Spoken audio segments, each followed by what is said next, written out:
It was October 2013, and Disney Channel over here in Scandinavia had advertised a lot for a new show.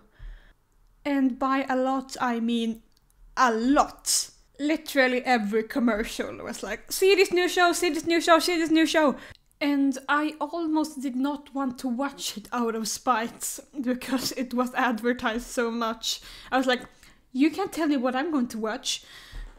But on October 14th, when the show premiered in Scandinavia, I sat down and decided, okay, let's see what this is about. And I watched the first episode, and I thought, this was okay. But I continued to watch, and I had this kind of like, this show is okay, but I'm only really watching it because I have nothing else to do. And then I watched episode 7, and after that, I was sold. It became the highlight of my day. I always waited for the new episode to come. I barely could wait. The best thing was that this was a long show, which meant that they aired several episodes a week, so I barely had to wait. This show was the only thing that I wanted to watch. I dreamt about it at night.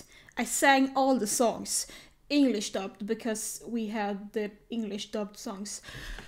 I looked the show up online and found out that the show originally premiered in May 2012, a whole year before it even aired here, and they were already in their season 2.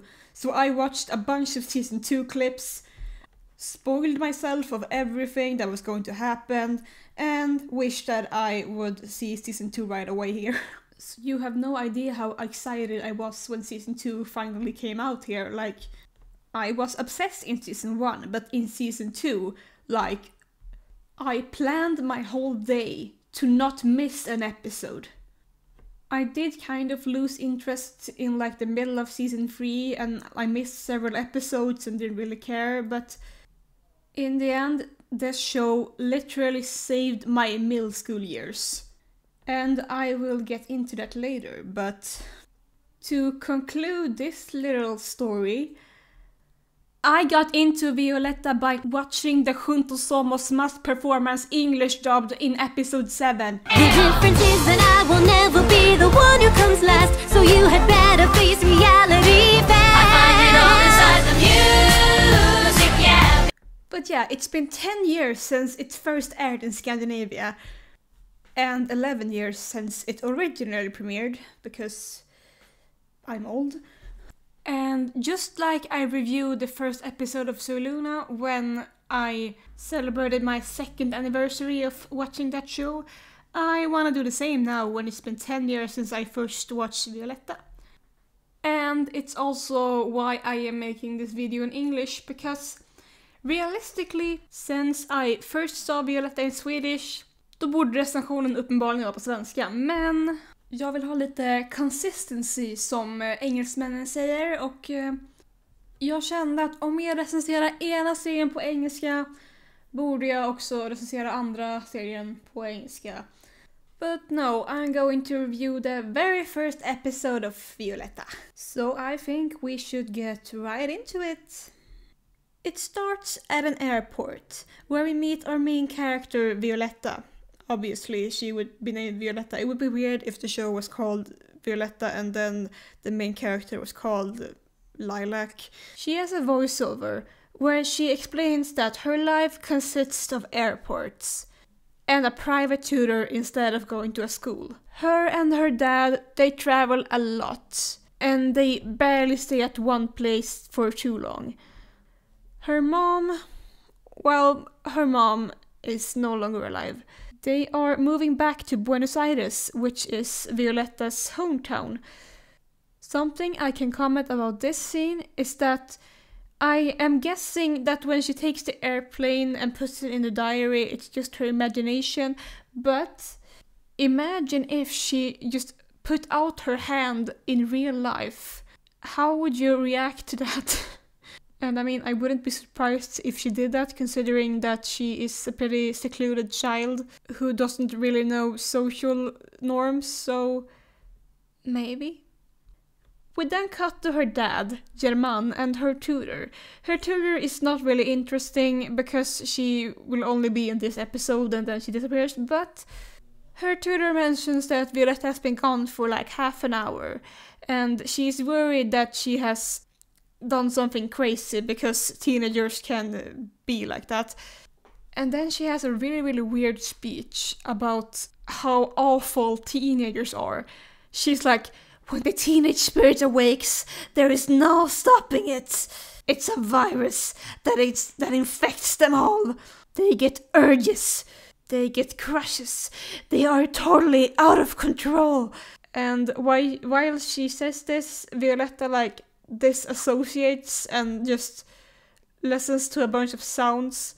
I guess it's her teenage spirit that awakens. And honestly, I am wondering how this girl went through puberty. Was this lady the one who gave her like puberty talk? I hope not. Was it like someone else? A previous tutor that helped her? Was it her dad? I hope to God it was not her dad. I don't want to imagine how her first period went, because like that feels like a nightmare for someone in her situation. And like the only one I can picture comforting her would be a certain character named Angie, but that character was not around for her. And I will discuss that later. I'm already upset. I have some feelings about Angie and the situation that character is in. But we are still at the airport now, and German finds her. And when he finds her, her immediate response is asking if he was afraid that she was running away, which begs the question if she has been running away before this at some point, and now her dad always watches her. It wouldn't surprise me if she ran away, considering how she acts later in this episode. But, Anyway, her dad says that she should be happy that they are moving back to Buenos Aires because his girlfriend Jade is planning a birthday party for her. And Violetta doesn't want a birthday party. And that is mostly because she has no friends, because she doesn't have time to get any friends because they move around so much. And like, ever since I was a child, I have been on Violetta's side on this. Like, when I have grown up, I have grown to appreciate Jade more, which I will discuss when I come to Jade. But Jade will obviously just invite her own friends. She won't invite Violetta's friends because Violetta doesn't have any friends. And like, imagine if you have a birthday party, you are turning 17, and the only guests at the party are adults that you don't know, and they probably do not know you either. There is no one your age. Personally, I wouldn't really like that. So I totally understand why Violetta doesn't want a birthday party. We then cut to Buenos Aires and we meet Pablo and Angie. I mentioned Angie before. Angie, which we will find out in this scene, is Violetta's aunt. However, Violetta has no idea that she even has an aunt. And with most scenes with Angie in this episode, it's just exposition explaining what really happened. So I will kind of like say the whole story now, because otherwise I will jump back and forth between this. Basically, Angie's dad was very obsessed with her older sister, which is Violetta's mom, because she was a famous singer. But her mom really wanted to stay at home and be with her daughter after Violetta was born, but her dad really wanted her to go on a last tour. So her mom did, and she died in a bus accident. And German has not really forgiven Angie's family for this. He kind of blames her dad for causing his wife to die. Violetta was 5 at the time, and he just took her to Europe and cut off all contacts with all the relatives. But Angie has found out that Violetta now is going back to Buenos Aires, and so she really wants to just go meet her. Her friend Pablo, he's like, yeah, it's in your right to meet her, you should do it.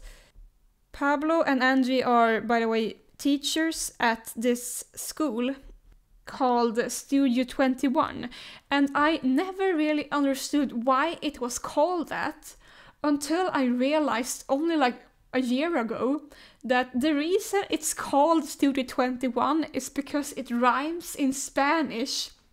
Studio 21. Duh! I have some complicated feelings about Pablo, but he doesn't really do much in this episode, so it's fine. He kind of like acts as the audience when Angie just tells him all this backstory about her family and why she's not in contact with her niece. Angie is also really scared to meet them because she's afraid that if she meets them, then Germán will take Violetta away from her again, because he just escapes his pasts. Anyway, we cut to Studio 21 and we meet the two best friends, Maxi and Camilla. And like, when I see them right now, I remember as a child seeing them in the first episode and just thinking, they look very cool. But like, I felt some sort of like connection to them and I didn't really understand why. And now, when I am older, I'm realizing they rage a queer energy. They look like several queer people I know in real life. Violetta in itself is like a very queer subtexted show, and I won't have time to elaborate on that because it's just a pilot right now, but I can just see Maxi and Camilla and I just know. Anyway, Camilla, as we get to learn, changes her style every day. So yesterday she was a pop girl and today she's a hippie apparently. And she says that she's in a point in her life when she likes to explore herself and like find herself by exploring her different styles. What's really funny with this is that they marketed the show as if Camilla always changes her style, but she drops this in like episode 5. Anyway, we then are introduced to the mean girl of the show, Ludmilla. And here's the thing. They made us believe that Ludmilla and her gang were the most popular people in the school, that they ruled the school. But seeing them now... Abriendo paso, vamos. Hormiga sin cerebro, ni talento, ni glamour. Fuera. No one bats an eye. No one cares. They just look like they are so delusional and thinking that they are in their own royalty world, but like, no one cares about them at all. Besides Ludmilla, we also get to learn her best friend Natalia and her boyfriend Leon and his friend Andres. Ludmilla and Leon have like the fakest relationship ever, and I can see this so clearly that they will break up like tomorrow. I just see it on them. Leon is a character that I adore to my heart.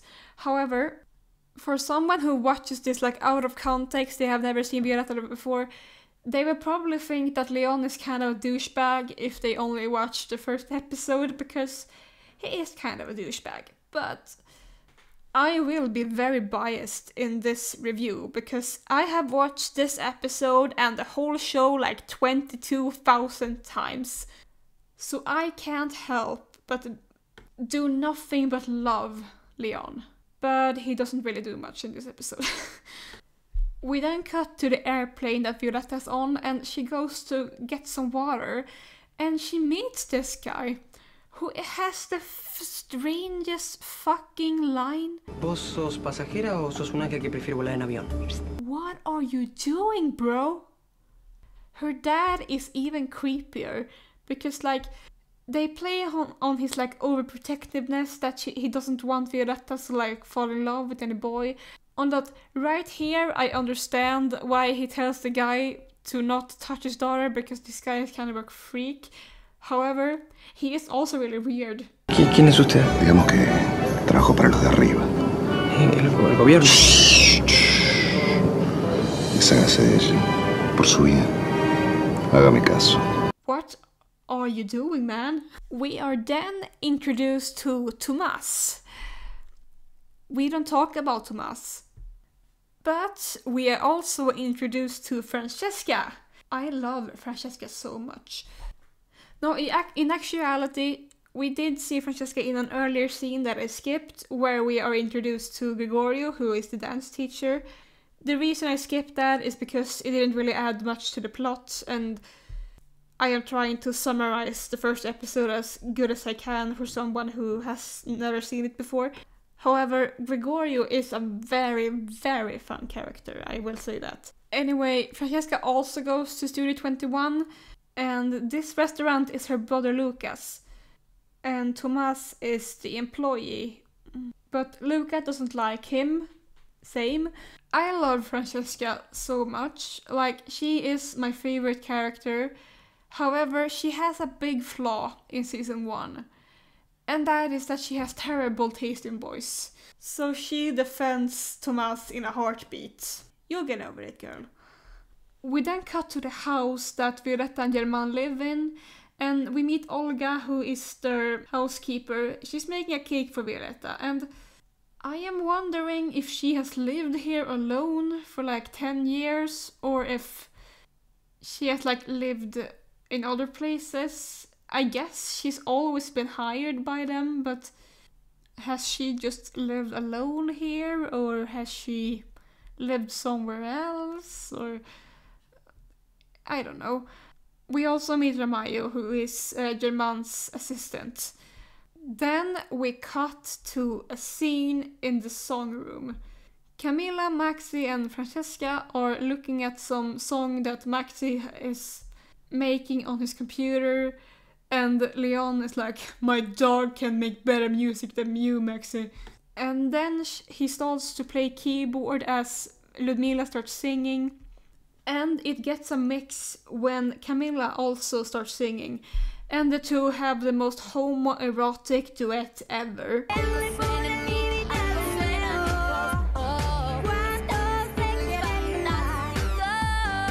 We then return to the Castillo house, and we meet Jade.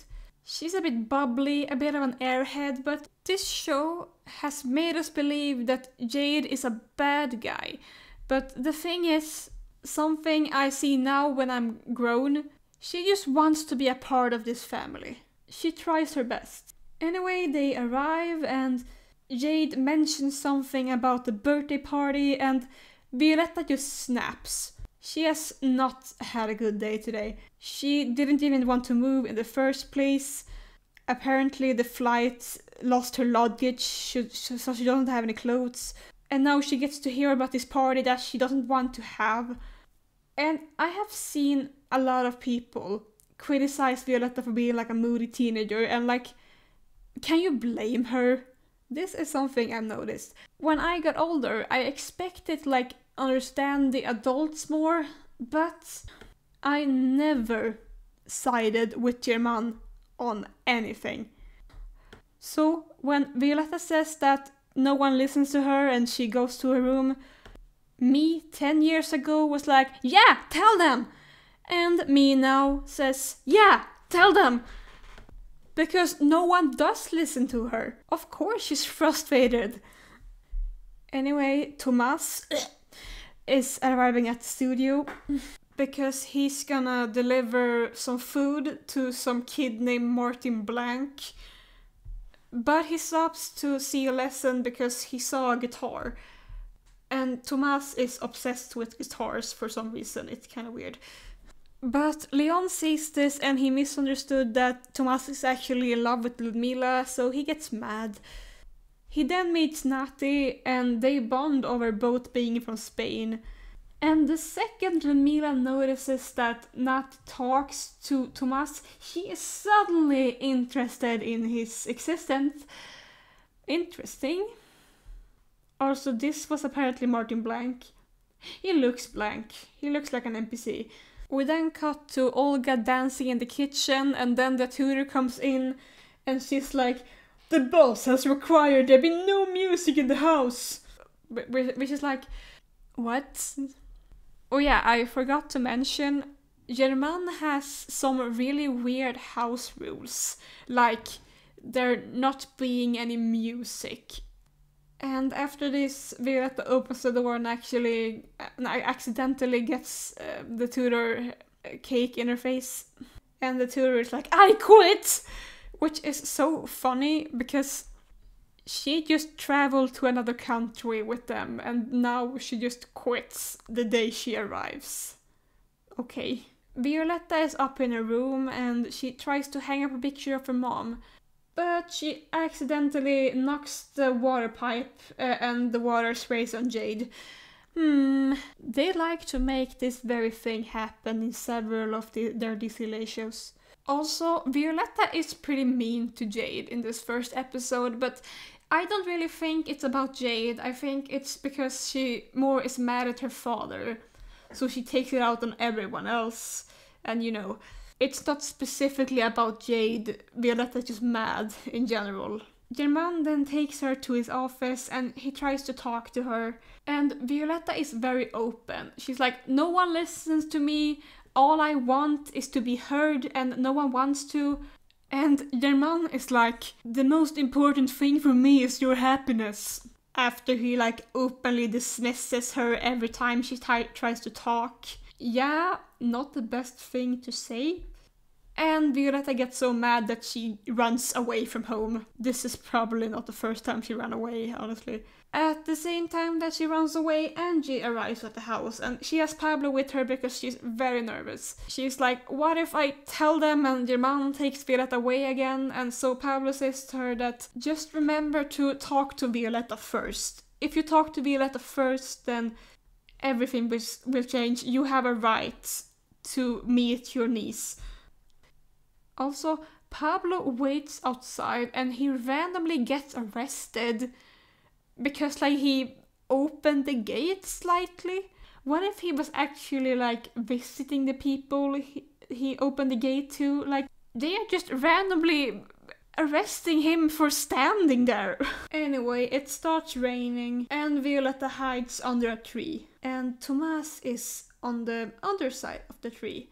And well, this ending is pretty like iconic for the whole show, so I am just gonna show it. Hi, an update. No, I can't show that scene. Because YouTube is a bitch. I don't know what's wrong. I had this problem when I did my previous video too. But they block the video if a scene is like longer than 8 seconds. I find this to be very weird, considering that I have done millions of DCLA videos by this point. I have made a bunch of out of context videos, I have made analysis videos, I've done a lot of things, but I think the problem is that YouTube recognizes that I have a lot of the same clips from the same episode. So they think that I am trying to like upload the episode illegally. But what I have noticed from trying to upload this like 15 times now, it's really about this scene in particular. And on the one hand, I'm happy that YouTube is against me uploading clips of Tomas, because that means that they hate him as much as I do. But the problem is that this scene is important to the episode. So here's what we are gonna do. We will have a little clip show. So, Violetta runs out in the rain and she slips on the mud and she's like, oh my god, I'm slipping in slow motion. And Thomas is like, oh my god, that girl is slipping in slow motion, I better save her. And then he catches her before she falls in the mud. And then they look at each other and in the background they sing ahora sí que no pueden decirlo, te quiero, te quiero. I took Spanish for several years. I can't pronounce anything for shit. I'm sorry. And there the episode ends. They made us believe that was like top tier romance. I thought that would happen to me. Now I openly dislike Thomas, but the first time I watched this episode I didn't really have an opinion on him, so I honestly found this to be quite romantic, but I am very biased in this review and I no longer see it as romantic. I see it as really, really campy. And the whole show is very campy. And that's why I love it. But watching the first episode of the show, it's absolutely not the best episode. But that's because I have watched the show so many times, so I know exactly what episodes are better. But as a first episode, I think it's pretty good. It sets up a lot of characters in a good way. And it makes you want to continue watching, because you want to know what happens after Thomas catches her. You want to know what happens after Angie went inside the house. You want to know what Camilla did after this scene. ¿Seguís pensando en amor y paz? No. The DCLA shows are very good with keeping you on the edge and having interesting cliffhangers most of the time. And I realized as soon as I was done with this episode, I really wanted to watch the first episode of season 2, because as a season opener, I think that season opener is really the best.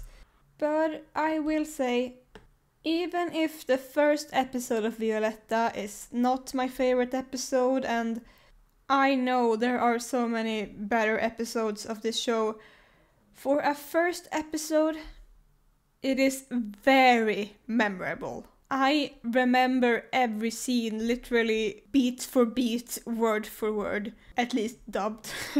And it's quite an iconic start for an iconic show. So we need to be a little serious.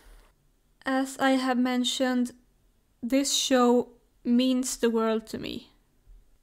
If I, 10 years ago, would not have sat down and watched the show, I don't know how my life would have been. It's crazy. It's running on crack. It's campy. But it's amazing. It's basically a Glee. My music taste is forever destroyed thanks to this show. I went through puberty watching this show, and it really did things to me. I blame On Beat for everything. But I cannot exaggerate how many lives were changed because of this show. It may just seem like a silly Disney Channel show, but trust me, this show was something else. And you know, when the show ended, I kind of moved on. I thought that, oh well, this would always be a happy memory, but I'm moving on now. But then, through the years, I always sort of rewatched some old clips. I watched reruns on TV when I could, and I listened to the songs a lot. And then after a while I realized you can't escape DCLA. When you think you have gotten over this phase, it will come rushing back. It's not a perfect show. Far from it. It has a lot of problems. I, for example, really need to make a video about the consent problem, because both in this show and in Soy Luna, not so much in B actually, I think they got better, but in the first two mentioned shows, they really have a problem with people not consenting, and I really need to discuss that, because God, do I have some opinions. I also don't really like some endgames. In particular, one endgame who got married in the last scene, and I don't think they should have gotten married. I wish the last scene of the show would be of something else. Some characters really needed justice. Some storylines were not handled well. But there's also the wonderful friendships. And while there is a lot of annoying love drama, when the love plot is good, it's really good. The songs, again, are amazing. There are so many scenes that have made me laugh so hard. Even scenes that aren't even supposed to be funny have just made me die on the floor. The vibes are so fantastic. I just fall in love with these characters over and over again, and I hate some other characters, and I always will. They have some storylines that are just so fun to follow. They also have some storylines that are insufferable, but which show does not? It sounds like I am trying to recommend this show, but no, don't watch it. Just kidding, do if you want, but like, you can't recommend these ULA shows. Mostly because they have so many episodes per season that it's hard to really like make someone watch them. They are really fun and you will have a great time, but it's a commitment you have to make. And that's why you can't recommend it to other people. They simply have to watch it by their own free will. However, for me personally, this show has meant the world for me, and it always will. So, thank you, Violetta, for always being there for me, for making me feel better whenever I'm sad, for making me cry, for making me laugh, for making me question my sexuality with that one number. What the hell? This is a kid show, 12-year-old me could not handle that. I will definitely talk more about this show in the future, but I hope you liked my little review. And if you watched my previous review about Soy Luna's first episode, maybe you can tell which one of those two do you think seem the most interesting, or which one of the reviews did you like the most. And if you only have seen this review, what did you think of it? Leave a comment. Comments are fun. And I'll see you when I see you. Goodbye.